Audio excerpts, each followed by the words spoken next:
हमारे देश की जो सर्वोच्च अदालत है, सुप्रीम कोर्ट की बात कर रहा हूं मैं।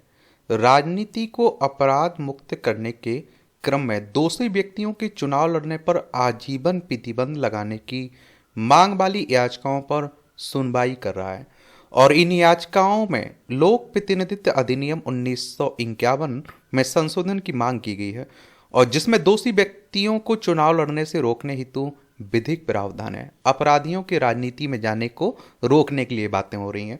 देखिए, सुप्रीम कोर्ट की स्थापना की बात करें तो अनुच्छेद 124 के तहत इसकी स्थापना की बात की गई। 28 जनवरी 1950 में स्थापना हुई थी। यहाँ इलेक्शन कमीशन ऑफ इंडिया की बात कर लेता हूँ। भारतीय निर्वाचन आयोग एक संवैधानिक संस्था है। संविधान के अनुच्छेद 324 के तहत चुनाव आयोग की स्थापना की बात की गई। 25 जनवरी 1950 में स्थापना हुई थी। 25 जनवरी को आप लोग मतदाता दिवस मनाते हैं। नई दिल्ली में हेडक्वार्टर देखने को मिलेगा। सुकुमार सेन पहले मुख्य चुनाव आयुक्त आपके थे। और विधानसभा, राज्यसभा, लोकसभा, राष्ट्रपति, उपराष्ट्रपति के चुनाव की देखभाल भारतीय निर्वाचन आयोग करवाता है। अब बात होती है कि दोषी व्यक्तियों द्वारा चुनाव लड़ने से संबंधित विधिक प्रावधान और सर्वोच्च न्यायालय के निर्णय क्या हैं, उन पर भी हम लोग बात करेंगे, जानेंगे। और देखिए, इस तरह के टॉपिक से आपके एग्जाम में क्वेश्चंस पूछे जाते हैं, चाहे आप लोग स्टेट पीसीएस एग्जाम की तैयारी कर रहे हो, या फिर सिविल सर्विस एग्जाम की तैयारी कर रहे हो, किसी और एग्जाम की तैयारी कर रहे हो। भारत में राजनीति के अपराधीकरण की स्थिति क्या है, उस पर भी हम लोग बात करेंगे। और दोषी राजनेताओं पर आजीवन प्रतिबंध के जो पक्ष हैं, विपक्ष हैं, उनके क्या अपने तर्क हैं। जो लोग इसके पक्ष में हैं उनके क्या तर्क हैं, जो इसके विरोध में हैं उनके क्या तर्क हैं, उस पर भी हम लोग बात करेंगे, जानेंगे।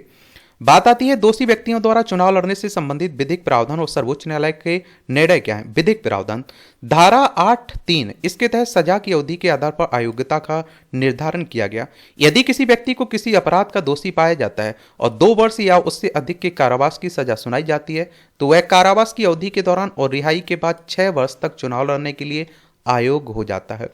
धारा 8 है कि इसके तहत विशिष्ट अपराधों हेतु अयोग्यता निर्धारण किया जाता है, जिसके कारण सजा की अवधि और रिहाई के 6 साल बाद भी तत्काल अयोग्यता हो सकती है। इन अपराधों में बलात्कार, अन्य जघन्य अपराध, अस्वस्थता, आतंकवाद और भ्रष्टाचार से संबंधित अपराध शामिल हैं। धारा 11 क्या कहता है, निर्वाचन आयोग किसी दोषी व्यक्ति की अयोग्यता अवधि को समाप्त कर सकता है या फिर कम कर सकता है। उदाहरण के लिए 2019 में निर्वाचन आयोग ने विवादास्पद रूप से प्रेम सिंह तमांग, सिक्किम के सीएम की अयोग्यता अवधि को 6 साल से घटाकर 13 माह कर दिया था, और जिससे भ्रष्टाचार के दोषी होने के बावजूद उनका चुनाव लड़ना संभव हो गया था। सर्वोच्च न्यायालय के निर्णय association for democratic reforms ADR मामला 2002, इसके तहत चुनाव लड़ने वाले सभी उम्मीदवारों के लिए अपने आपराधिक रिकॉर्ड को सार्वजनिक करना अनिवार्य कर दिया है। सीईसी बनाम जन चौकीदार मामला 2013, सर्वोच्च न्यायालय ने पटना उच्च न्यायालय के इस दृष्टिकोण को बरकरार रखा कि कारागार में बंद व्यक्ति लोक प्रतिनिधित्व अधिनियम 1951 की धारा 62(5) के तहत अपना निर्वाचक दर्जा खो देते हैं, और जिसके आधार पर विचाराधीन कैदी चुनाव लड़ने के लिए अयोग्य हो गए। हालांकि संसद ने वर्ष 2013 में लोक प्रतिनिधित्व अधिनियम 1951 में संशोधन कर इस निर्णय को पलट दिया है, और जिससे आप देखिए विचाराधीन कैदियों को चुनाव लड़ने की अनुमति मिल गई।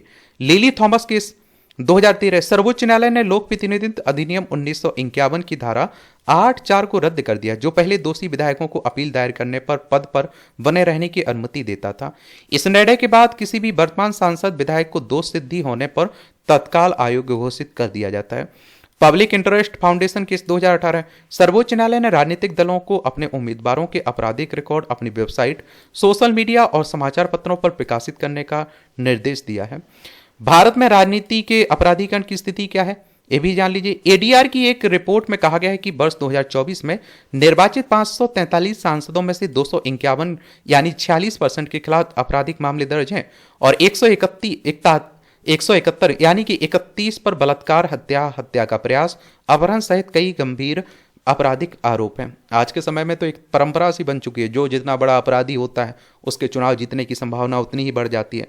आपराधिक पृष्ठभूमि वाले उम्मीदवारों की जीत का संभावना 15.4% है, जबकि स्वच्छ पृष्ठभूमि वाले उम्मीदवार की जीत की संभावना मात्र 4.4% है। तो आप समझ सकते हैं दोषी राजनेताओं पर आजीवन प्रतिबंध के पक्ष और विपक्ष में क्या तर्क दिए गए। पक्ष में देखिए, ये विपक्ष में है।